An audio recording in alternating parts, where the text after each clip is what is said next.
दोस्तों, आप सभी का स्वागत है हमारे YouTube चैनल VCS एकेडमी पर। और आज के इस वीडियो में हम चुंबकत्व एवं द्रव्य का 22वां प्रश्न देखेंगे। देखिए क्या है, एक समोर्जी 18 किलो इलेक्ट्रॉन वोल्ट वाले इलेक्ट्रॉनों के किरण पुंज पर जो शुरू में क्षैतिज दिशा में गतिमान है 0.04 गाउस का एक क्षैतिज चुंबकीय क्षेत्र जो किरण पुंज को प्रारंभिक दिशा के लंबवत है लगाया गया है। आकलन कीजिए कि 30 सेमी की क्षैतिज दूरी चलने में किरण पुंज कितनी ऊपर या नीचे विस्थापित होगा। हमें mass of electron 9.11 into 10⁻³ kg दे रखा है। साथ में चार्ज ऑफ इलेक्ट्रॉन 1.6 इंटू 10⁻19 दे रखा है। देखिए यहाँ पर आप देखेंगे कि जो इलेक्ट्रॉन है वो इस पथ की ओर आ रहा है, लेकिन जब ये इलेक्ट्रॉन आता है तो ये वर्ताकार पथ पर घूम जाता है, क्योंकि यहाँ पर इसके लंबवत एक चुंबकीय क्षेत्र लगा हुआ है और वो चुंबकीय क्षेत्र इसको वर्ताकार पथ में घुमा देता है और उस वर्ताकार पथ की जो रेडियस है वो स्मॉल r है। क्लियर।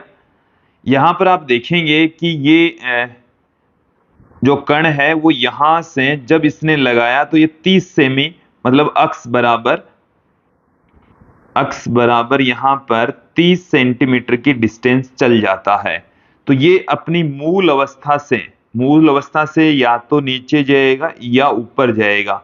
तो यहां पर हमने कंसीडर कर लिया कि ये मूल अवस्था से 30 सेमी की डिस्टेंस पर, जिसको हमने d से लिखा है, d दूरी नीचे आ जाता है। तो हमें इस दूरी d की वैल्यू ही ज्ञात करनी है। चलिए यहां पर इन सबको एक बार हम हटा देते हैं वापस। चलिए यहां पर हम देखेंगे कि हमें क्या क्या दे रखा है और हमें ज्ञात क्या करना है। तो देखिए यहाँ पर इलेक्ट्रॉन का हम प्रारंभिक वेग यहाँ पर ज्ञात कर लेते हैं कि इलेक्ट्रॉन का प्रारंभिक वेग कितना है। तो देखिए वो होगा अंडर में 2e/m, क्योंकि किसी इलेक्ट्रॉन की जो गतिज ऊर्जा है mv² बराबर e होता है। तो यहां से v² बराबर 2e/m से हम v की वैल्यू ज्ञात कर लेंगे। क्लियर। अब यहां पर आप देखेंगे कि चुंबकीय क्षेत्र में जो आवेशित कण है उसको आवश्यक अभिकेंद्रीय बल चुंबकीय बल से प्रदान होता है। तो mv²/r बराबर ev, और यहां से हम r बराबर यदि पुट करें तो mv में eb आ जाएगा। क्लियर। अब यहां पर आप देखेंगे कि अक्ष दूरी चलने के पश्चात इसमें विक्षेप कितना होगा। अक्ष दूरी चलने पर विक्षेप,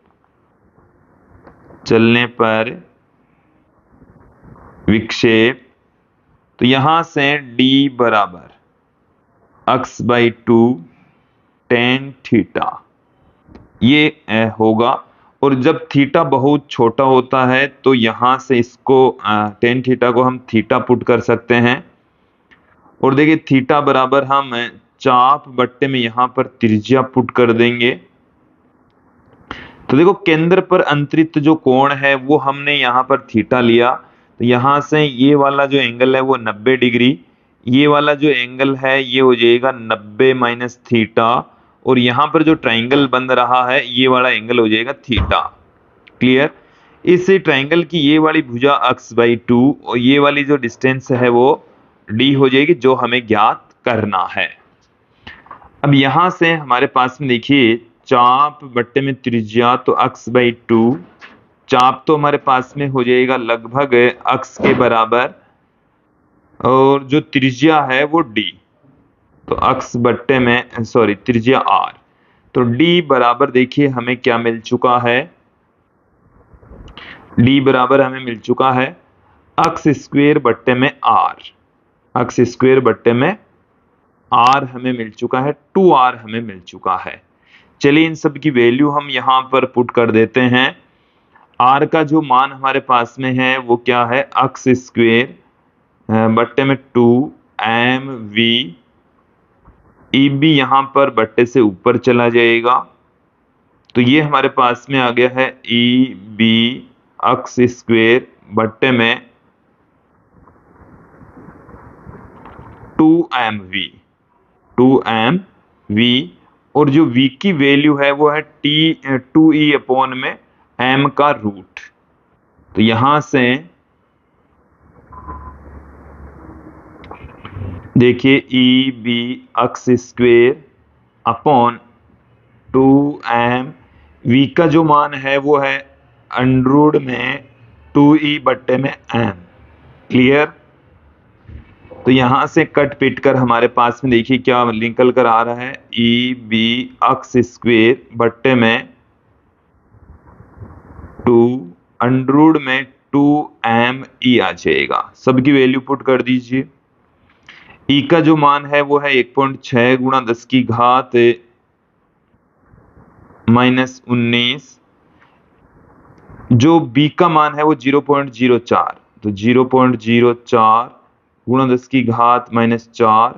अक्स का मान 30 सेंटीमीटर, तो 30 गुणा 10 की घात -2 अक्स का स्क्वायर है।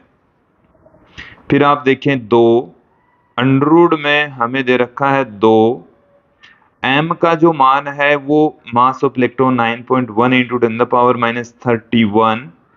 और e की जो वैल्यू है वो हमें यहां पर इस क्वेश्चन के अंदर दे रखी है 18 किलो इलेक्ट्रॉन वोल्ट।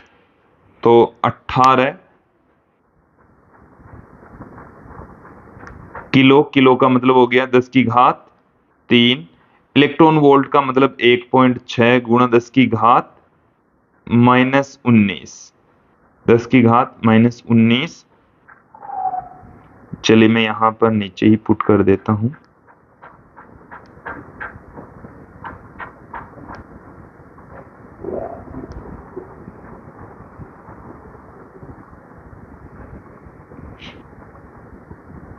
एक 1.6 गुणा 10 की घात -19। अब यहां से हम कैलकुलेट करेंगे तो हमारे पास में इस d की वैल्यू मिल जाएगी 4 गुणा 10 की घात -3 मीटर। इसे हम 4 मिलीमीटर भी कह सकते हैं। क्लियर? तो ये था अपना 22वां प्रश्न।